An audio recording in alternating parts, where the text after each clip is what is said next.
Buenas noches, profesora. Buenas noches, compañeros. Mi nombre es Laura Juanita Vargas González, del grado 9º B. El día de hoy les voy a hablar sobre la obra literaria Popol Vuh. Específicamente voy a hablar sobre el capítulo 5 y 6.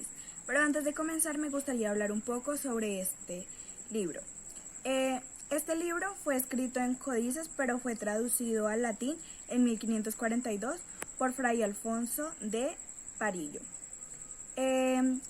No hay un autor reconocido específicamente de este libro, ya que pues es muy antiguo. Habla sobre las creencias que tenían las tribus aztecas y mayas frente a la creación del mundo y la creación del ser humano. Ahora sí voy a hablar sobre la muerte de Balam-Quitze, Balam-Acab, Macaután y Iqui-Balam. Ellos dijeron: oh hijos nuestros, nosotros regresamos, refiriéndose a que, como eran unos seres místicos, tenían que volver a su lugar de origen. Se despidieron de sus esposas y los consejos más importantes que les dieron fueron que nunca los olvidaran y que no los borraran de su memoria. Además de eso, también les dijeron que vivieran su vida de una manera buena, para que así, cuando ésta acabara, pudieran ir al lugar de origen con ellos. Antes de irse, Balam-Quitze dejó una muestra de su existencia. Este será vuestro poder, les dijo al entregarla. Esta muestra recibió el nombre de Piso-Ma-Gagal. Esta muestra era invisible, ya que estaba envuelta y no podía desenvolverse. Tampoco se veían sus costuras, ya que no se había visto en el momento en el que la habían envuelto. Con esto se despidieron y simplemente desaparecieron. No fueron enterrados ni por sus esposas ni por sus hijos, porque no se vio el momento en el que se fueron.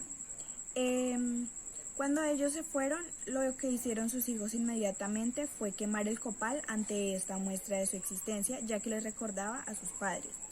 Después de que ellos fallecieron, las tribus solamente se dedicaban a servir y a guardar con mucho aprecio esa envoltura, ya que era lo que recordaba a sus creadores.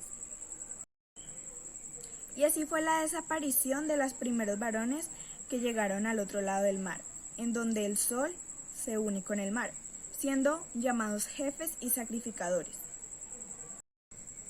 Continuando con el capítulo 6, y después de que sus padres murieran, mucho tiempo después de eso, sus hijos se dispusieron a ir al oriente, pensando cumplir la promesa que le habían hecho a sus padres y sus recomendaciones, que no habían olvidado.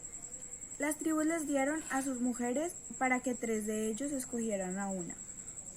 Una vez cada uno tenía una mujer, decidieron viajar al oriente, de donde provenían sus padres. Sin embargo, solamente 3 de ellos fueron. ¿Quiénes fueron? Son Cocaib, Cocaú y Cocautec. Ellos estaban dotados de inteligencia y experiencia para afrontar ese viaje. Estaban felices y prometieron a sus familias y parientes que no morirían, sino que volverían con vida.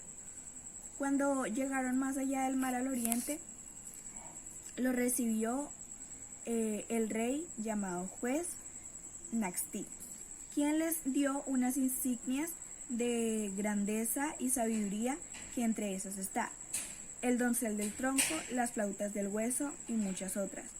Cuando volvieron a su pueblo, Jacabí, que estaba en la cima de la montaña, tomaron el gobierno de las tribus, quienes estaban muy felices porque había pasado mucho tiempo desde que las gobernaban. Ellos pasaron mucho tiempo en el lugar donde también murieron sus madres, la cima de la montaña Jacabí. Después de pasar por muchos lugares, siempre buscaban los más vacíos, ya que había una cifra innumerable de personas que los acompañaban. Sin embargo, cuando llegaron al oriente, la mayoría de esas personas estaban muertas o eran muy viejas, y no estaban conformes con el lugar en donde estaban, ya que pasaron muchas penurias porque no lograban amañarse o acostumbrarse. Para concluir la explicación del capítulo 5, nos habla sobre cómo estos 4 seres místicos al morir dejan su herencia a sus hijos, en la cual les dicen que tienen que proteger a sus tribus y saberlas dirigir. Con esto también dejándoles una prueba de su existencia para que tengan una razón para vivir. Antes de morir también les dejaron una incógnita que ellos tenían que cumplir, que era buscar ese lugar de origen de ellos. Por esa razón, en el capítulo 6 nos habla sobre cómo ellos fueron a buscar su lugar de origen y encontrar realmente de dónde venían sus padres y quiénes eran ellos. Allá encontraron otras tribus que también necesitaban su colaboración, ya que al entrar les dieron unas insignias de grandeza y eso hacía que las tribus los necesitaran. Sin embargo, después de mucho tiempo, ellos no lograron volver a su lugar normal, en donde vivían con sus esposas, sino que tuvieron que quedarse en otros lugares donde no pudieron acostumbrarse a estar. Y con esto concluyo mi video explicación. Muchas gracias a todos por su atención.